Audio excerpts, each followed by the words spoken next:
The Flash was one of the biggest things that people were looking forward to at CinemaCon, which we were in Vegas during CinemaCon. We weren't at CinemaCon like so many other people that got all that access. But The Flash is one of those things that they knew it was going to debut. Warner Brothers Discovery, they were going to put it out there, and people have been raving about it since it came out. Now, I don't think it's probably the level that people are talking about in terms of how good it is. It does sound overall like it's probably a decent movie, surprisingly.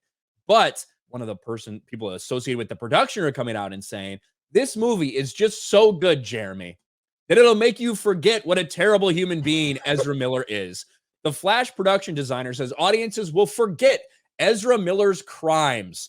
The Flash production designer, Paul Austerberry, believes DC Studios' film will make audiences forget Ezra Miller's crimes and problematic behavior. What a horrific take. My God.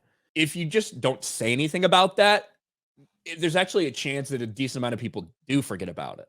You know, it's been a while. If they came out and this movie was great, there's going to be some people that never, ever forget and always, you know, have something against Ezra Miller for good reason. Look at all the stuff he's done, choking women, throwing chairs at women, aside from all the disgusting other allegations that are out there. But to come out and say this is so, so stupid.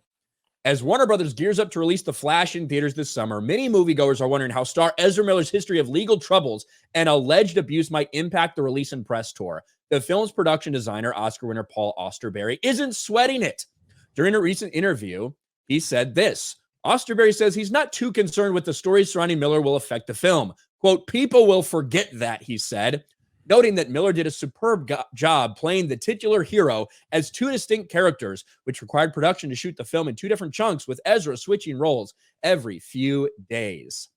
I don't think that's the greatest way to market this, Jeremy, but that's just me. This all comes down to he identifies as the bullshit that they want pushed. So now they're trying to justify all of this. This is so insane. This is so insane. This is why activist media is dying. And I think that's what we should probably call activist media, because that's really what they are now. They are activist media. I think, and I've heard from people that actually trust it. The movie's good.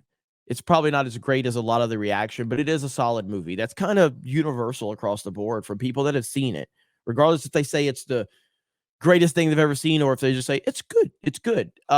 It looks like we have a good film on our hands. The problem is that you can't just ignore all of the stuff that's gone on with Ezra Miller. You just can't do it. And the fact that the media is trying to put this out there, ultimately it just shows their lack of self-awareness, because when they put articles out like this, all you're doing is highlighting what he's done and defining the film off of what he's done. This is not a winning formula in any way, shape, or form. Well, and to be fair, like the article is what it is. Really, I think it's the person who answered this question, the production designer, the person who's associated with this movie, who is asked, you know, is there any worry about, you know, Ezra Miller and what's gone on with him affecting the film? He says, no, you know what? I think people forget about that. He did such a good job that people will forget that he choked a woman, that he threw a chair at a woman, about all these other allegations. So, you know, it is what it is. I think that time and like space will make some people forgive and forget. I think that that's a guarantee. We've seen it time and time again in Hollywood. People that have done despicable things take a little time off, come back, and do some people remember it? Absolutely. But some people forget and forgive. When it comes to Ezra Miller, you're probably going to have a certain portion that does that. You're going to have a certain portion that never, ever will, and will always remember what Ezra Miller has done and likely is continuing to do.